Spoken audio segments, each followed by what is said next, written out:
Welcome to LC Screen Talk. My name is Larry, and this is my review of The Finest Hours.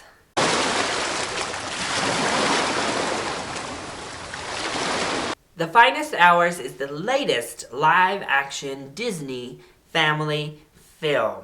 And outside of their fairy tale genre, I think that they have pretty solidly done a good job at creating these family fairs. Unfortunately, not a lot of people are going to see them, but this marks the first time that we're seeing a film come from Disney that doesn't revolve around sports in some way in a couple of years. Last year we had McFarland USA, we had The $1 Million Arm the year before, and now we have The Finest Hours, which marks the true story of a Coastal Guard rescue. And overall, just like the last few years, it was a good film, but not a great film. So kicking off with the positives, I thought the direction was really, really strong. Craig Gillespie was the director here. He's known for Fright Night, and I think he did a wonderful job.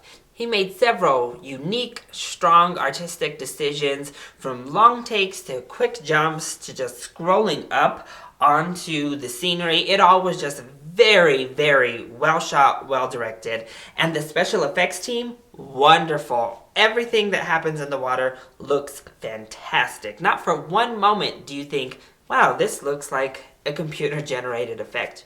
And to that effect, everything that happens out at sea was so thrilling and so tense. It had me just on the edge of my seat the entire time. So I wish we had had more moments just out at the sea, because that made for a thrilling story. And I think a lot of our secondary characters acted well. I think Eric Bana was fine. I think Chris Pine was good, other than the accent, and we'll get to that in a second. I think his wife was good. The secondary Coastal Guard members were good. The acting at least didn't detract from the film. However, the accents were terrible. And I know this is based on a true story, but they were kind of unnecessary. I wish they would have just done away with the accents, because not even Eric Bana, the most accomplished actor here, could pull off a decent accent. So, bad decision there. And then that brings me to Casey Affleck, who I thought was really bad. It's very evident that he is not his brother. He doesn't have his charm. He doesn't have his talent.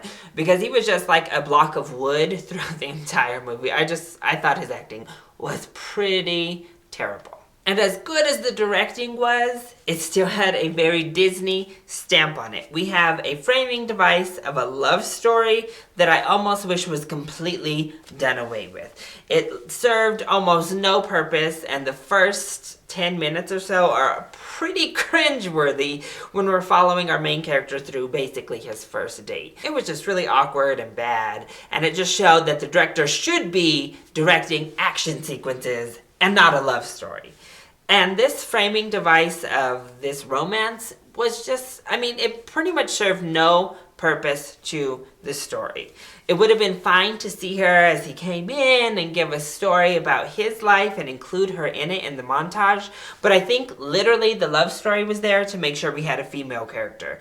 And even her character isn't given much to do. So I wish it would have just stuck to its guns, told this amazing story that does deserve to be told on the big screen about this Coastal Guard rescue, kept it to an exciting adventure at sea, a riveting true story, and just done the bare bones. We didn't need this other backstory, because that's where this movie shined. It didn't develop its characters, it didn't give them backstory, it didn't make them well-rounded. Because for the most part, they were all very one note. They were just archetypes working toward creating this story. And they didn't serve much purpose. They didn't have growth, especially even our main character. He was a good stand-up guy from start to finish. There was no lapse. The bad guys were bad from start to finish. Only one had a little tweaking, but really they had no curve. They just flatlined and never really changed. And we didn't know anything about them. We just cared about them because they were there on the ship and you felt sorry for them.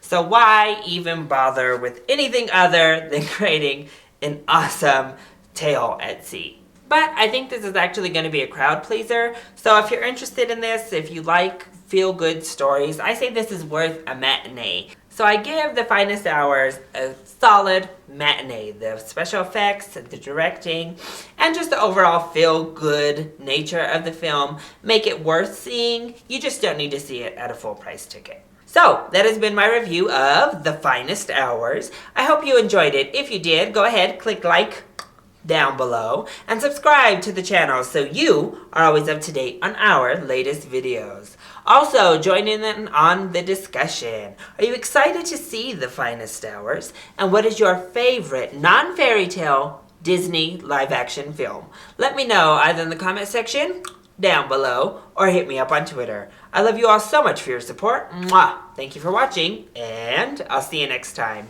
Bye!